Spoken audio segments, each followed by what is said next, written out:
Sorry sorry friends. अरे actually रात के 2 बज रहे हैं और भगत सिंह जी का सपना आ गया मुझे। भगत सिंह, शहीद भगत सिंह, उनका सपना आया और मुझे बोले उठो अमित, बिस्तर से उठो, तुम्हें दिल्ली जाना है। मैंने कहा सरदार जी क्या हो गया? तो बोलते अमित, एक्चुअली मैंने देश के कंस्ट्रक्शन के लिए एक कंपनी बनाई थी, भगत कंस्ट्रक्शन कंपनी प्राइवेट लिमिटेड, और मैं देश का कंस्ट्रक्शन कर रहा था और मैं कंस्ट्रक्शन करने में बिजी था, तो एडवांस टैक्स का पेमेंट करना भूल गया। मैंने कहा सरदार जी ये तो गड़बड़ हो गई। तो बोले ईओ ने ऑर्डर पास किया, और जब ईओ ने असेसमेंट ऑर्डर पास किया तो उसके अंदर कहीं पे भी उसने 234 बी का इंटरेस्ट वहां पे लेवी किया ही नहीं।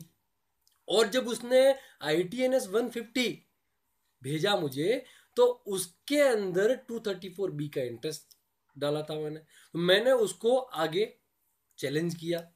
मैंने कहा बात तो बराबर है। तो आपने चैलेंज किया तो आगे क्या हो? तो सुप्रीम कोर्ट गया, सुप्रीम कोर्ट ने क्या बोला कि नहीं, असेसमेंट ऑर्डर में 234 बी नहीं है, फिर भी लगेगा। मैंने कहा बात तो बराबर है। सुप्रीम कोर्ट ने जो बोला कि 234 बी का इंटरेस्ट तो लगेगा, करेक्ट। भगत सिंह जी, जो 234 बी का इंटरेस्ट है वो एडवांस टैक्स का अगर आपने पेमेंट नहीं किया है, या 90% से कम अगर एडवांस टैक्स का पेमेंट किया है, तो 234 बी ऑटोमेटिक इन्वोक हो जाएगा।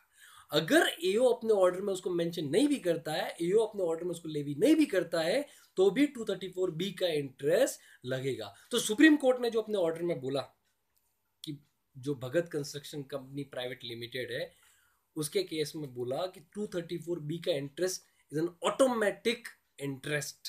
ठीक है, तो असेसमेंट ऑर्डर में उसको अलग से लेवी करने का रिक्वायरमेंट नहीं है।